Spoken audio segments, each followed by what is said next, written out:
अचानक आलेल्या वादळी वारे आणि अवकाळी पावसामुळे पश्चिम विदर्भात 4 जिल्ह्यांमध्ये मोठं नुकसान झालंय।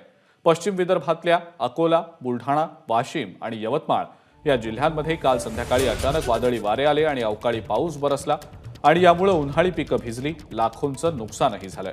खांब कोसळल्यामुळे अनेक गावांमध्ये कित्येक तासांपासून वीज गायब आहे। शेगाव इथं वीज पडून शेतात काम करणाऱ्या मुलाचा मृत्यू झालाय।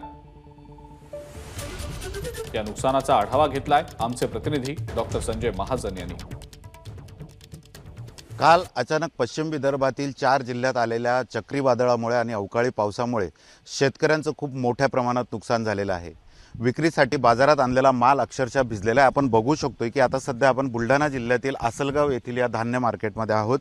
या मार्केटमध्ये शेतकऱ्यांनी, व्यापाऱ्यांनी जे साठवून ठेवलेलं धान्य होतं हे शेड पूर्णतः या चक्रीवादळाने उडून गेले आणि त्यानंतर या ठिकाणी ठेवलेलं तूर असू देत, ज्वारी असू देत, मका असू देत, हे सर्व धान्य हे ओलं झालंय आणि त्यामुळे खूप मोठ्या प्रमाणात या ठिकाणी नुकसान झालेलं आहे। इथं इतकी परिस्थिती गंभीर होती की फक्त जीव वाचून बाहेर पडण्याची, म्हणजे कसे वाचलो आम्हाला माहिती आहे। समजा त्याच्या खूप मोठ्या प्रमाणात सगळ्या व्यापाऱ्यांचे अतोनात नुकसान झालेले आहे। झाडाची पडझड झाली आहे, लोकांचे टिनपत्रे उडाले, शेतकरी बी भयंकर अडचणीत सापडलेला आहे। या जळगाव जामोद तालुक्यातील सर्वात मोठे धान्य बाजारपेठ म्हणून हे आसलगावची बाजारपेठ नावलौकिक आला आहे आणि या ठिकाणी व्यापाऱ्यांचं लाखो रुपयाचं धान्य साठवून ठेवलेलं असते।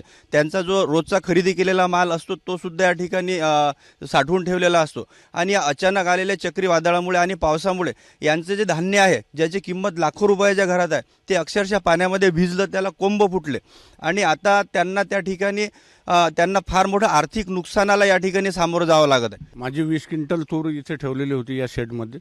ते सर्व टीन पत्रे अचानक उडून गेल्यामुळे ते सर्व तूर भिजली। ते कमीत कमी 12,000 रुपये क्विंटलची तूर होती आणि ती 1-1 फूट पाण्यामध्ये सर्व भिजून वाया गेली। कॅमेरामन शांतारामसह doctor Sanjay Mahajan, ABP Majha, Buldhana. ABP माझा, उघडा डोळे बघा नीट।